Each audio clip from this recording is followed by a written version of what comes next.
Morning everybody, welcome back to Sandy Bottom Homestead. And you thought I was done starting seeds. Not on this channel, we're not. But to be specific, we're gonna start some seeds today. That is always recommended not to start early, but I'm gonna tell you why and give you a timeline, and hopefully it'll make sense for you. Just on a side note, we've got a possum that lives in our backyard. Her name is Big Bertha. She's a big old fat one. Look what she did to my bee frame, man. Ruined it. I truly and honestly do hope that she goes into a diabetic coma from eating a whole frame of honey. I'm just gonna say it. Big Bertha's a pain in my butt. She eats our eggs, but she also eats our rats, so there's that. But we're gonna get ready to start these seeds, and we're doing these a lot different too than what you normally see me start them in. Usually you see me start them in like 120 cell trays, 174, something like that, or even 6-packs. But we're actually going to start them in these to give them enough space to get them up and running and get them going just right. Head off any question. First of all, new bag of soil, about popped a grisset getting it out here. I used a Pro Mix BX Micro Rhizi, and this big old bag right here cost me about $20 to $30, something like that. So this is great soil and just speeds up the process completely. A long time I made my own soil, but it was so time consuming for the amount that we do that I had to trim the fat a little bit, and this really helped. So we're gonna get this going, but I'm growing 2 different kinds of seeds, and these are in little plastic baggies because our podcast is actually selling seeds now. So there's a link below if you want to purchase some seeds from us and help support. If you support the podcast, you support this channel, bottom line. And we really do appreciate it across the board. But we're gonna be starting Ford Hook zucchini and scallop bush squashes. And I'll get into the varieties and kind of get into that in just a second, but this is about the amount of seed that you'll get from us. We do it by weight, so it's a little difficult. And all the seeds that we're selling this year, in the year of our Lord 2024, at least the growing season of that, all of the seeds are direct sowable. So you have the option to just direct sow them because we got started a little late. And if they go well, then we will branch off into everything else. But these are all seeds that we grow in our gardens at some point, or we like to regrow because we like them so much. So we figured we'd try and offer them to the public, and we've got plans, if everything goes good, to make like fun little seed packs and stuff like that and do all kinds of things. So definitely check that out. But to the main course here. So that was your appetizer. So these, a lot of times people recommend, and I was a big proponent of this for a long time, of not growing or not starting squash seeds in particular inside. And there's a couple reasons not to do it, and they're very valid points too, to be honest. And then there's a couple reasons to do it, and they're very valid as well. This all just depends on where you sit. So I'm reusing my pots from last year. You can see it, scallop squash, so it'll be pretty easy. The whole idea is these grow really fast. So at this point, we're about a month out from our last frost date. So we're gonna get these going. And you don't really wanna leave them growing too much longer than a month. So I'm gonna do 2 things. One, I'm not gonna put these on heat because I want them to germinate slower. And 2, so on that note, if it takes 7 days for them to germinate, then we're now at 3 weeks before our last frost date. Gives me time to get them comfortable where they are, and then we can kind of go from there. So that'll work out really good. That way, you know, because you have to factor in hardening off time too, right? So we'll do that. Now, there's a reason why I'm starting these early. And if anybody's listened to the podcast for any amount of time, you know, or even this channel, I hate more than anything the little bastard. And the little bastard is nothing more than the squash vine borer. So we're gonna have to try and beat the squash vine borer. And it's really kind of all out there for you, and it's totally possible to beat it and get ahead of it, and that's what we're gonna do. All right, I gotta go turn the water on, so I'll talk to you guys while You can come join me. How's that? So the squash vine borer comes out in specific times of year per area. And I think in my area in coastal North Carolina is roughly, I believe it's from May to about like the middle to end of May until about the middle of July.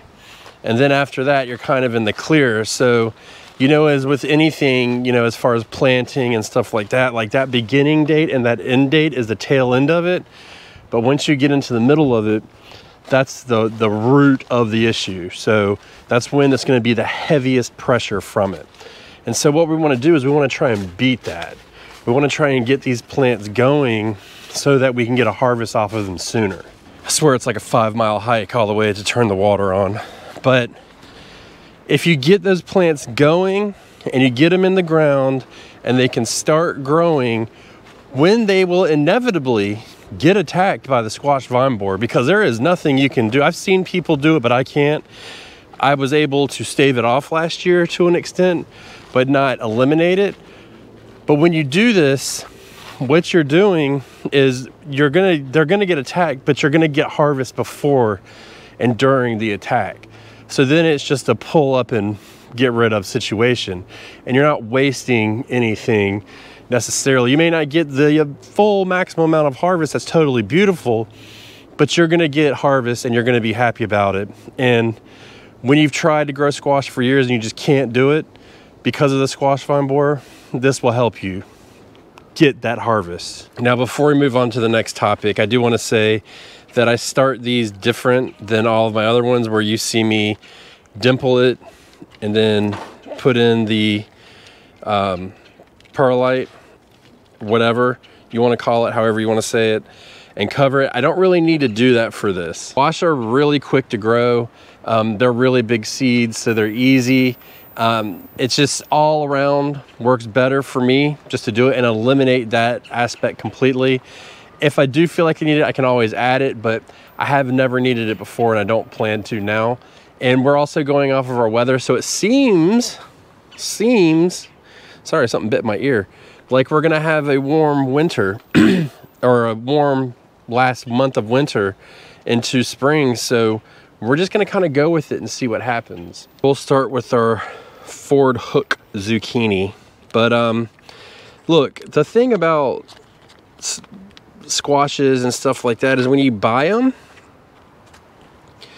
dude, a lot of times when you buy them at the store, the transplants, they're only like a week, maybe 2 weeks old.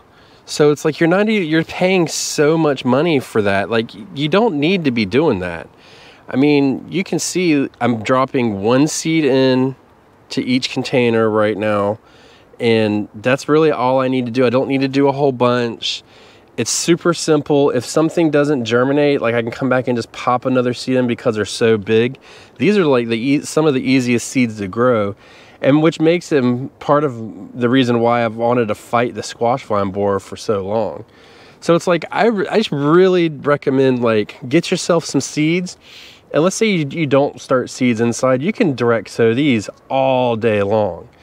But we're doing this specifically to go against the squash vine borer and to defeat it. And so I did this last year. I was a hard believer in, no, you cannot start these early. They have to be done, you know, in the ground, because you'll disturb the roots. And so the way I came up about, well, first things first, if they sell transplants, and I've grown them from transplants in my early days of gardening, then I knew it would work. But I had to think outside the box and get myself out of the mindset of everything had to be started in this or yogurt cups or something like that, and kind of step up in size a little bit. And so that's what we did here, is we just stepped up in size. And this really eliminates part of my concern about starting these early, because the whole thing is they don't really like to have their roots disturbed, but we're giving the roots plenty of space. You know what I mean? So in a month, in this pot right here, you're gonna have a plant probably about this tall. And when you pull it out after a month, the roots will not be circling the whole thing. So you'll have, they won't be too root bound, but you won't really have to destroy the roots. And all I'll do is I'll flip it over, pull it out gently, and drop it into its new hole, and voila, we're gonna have a plant that's growing. Now, there are other steps that I took last year, because over the years of failing over and over and over for squash vine borers, I decided now we're doing the scallop squash, and I'll talk about these in a second because don't sleep on these.